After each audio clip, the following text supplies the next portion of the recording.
शरद पवारांचा माणूस शेवटी शरद पवारांकडे परत फिरणार. निलेश लंके पुढचे त्या ठिकाणी दावा ठोकलेला आहे की खासदारकी जी आहे अहमदनगरची त्याच्यावर दावा केलेला आहे निलेश लंकेंनी. आणि प्रतिस्पर्धी कोण आहेत त्यांचे, तर सुजय विखे. विखे कुटुंब काँग्रेसमध्ये होतं, त्यानंतर भाजपमध्ये आलं आणि पुत्राने त्या ठिकाणी भाजपमध्ये खासदारकी पटकावली अहमदनगरची आणि लोकसभेवर मजल मारली. मात्र आता ती लोकसभेवर लंकेंची नजर आहे. राणीताई लंकेंनी त्या ठिकाणी वेगळा असा मेळावा केलेला आहे आणि मतदारसंघामध्ये एक पकड जमवायला सुरुवात केलेली आहे. मात्र विखे आणि लंके यांच्यातला अंतर्गत वाद नगरकरांना कसा भोवतोय, कारण नगरकरांनी प्रचंड मतांनी 62,000च्या लीडनी निलेश लंके यांना जिंकवलं.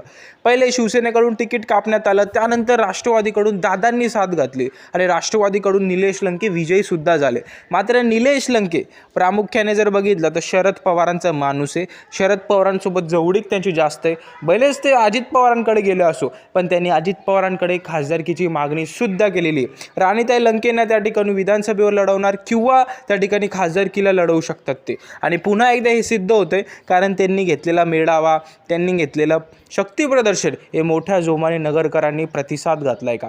पारनेरमधून निवडून जातात विधानसभेवर, मात्र ताल ठोकलेली आणि थेटपणे भाजपसोबत मुकाबला करण्याची तयारीसुद्धा दाखवलेली. ऐन मुमेंटला जर तिकीट रद्द झालं, तिकीट मिळालंच नाही लंके यांना खासदारकीचं, तर त्या ठिकाणी युटर्न मारून शरद पवारांकडे जाणार. हा असाच बेत दिसतोय का. अमोल कोल्हे यांना त्या ठिकाणी मोठं त्या ठिकाणी भव्य अशी त्या ठिकाणी नाटक करण्याचं आमंत्रण दिले गेलेलं आहे त्यांच्या वाढदिवसाला. अमोल कोल्हे म्हणजे त्या ठिकाणी पवारांचा माणूस आणि अमोल कोल्हेंसोबत जवळीक म्हणजे पवारांसोबत जवळीक. हे जिथून दिसून येते की राजकारण काही असू द्या, मात्र पवार हा फॅक्टर अहमदनगरमध्ये दिसणार हे मात्र खरे.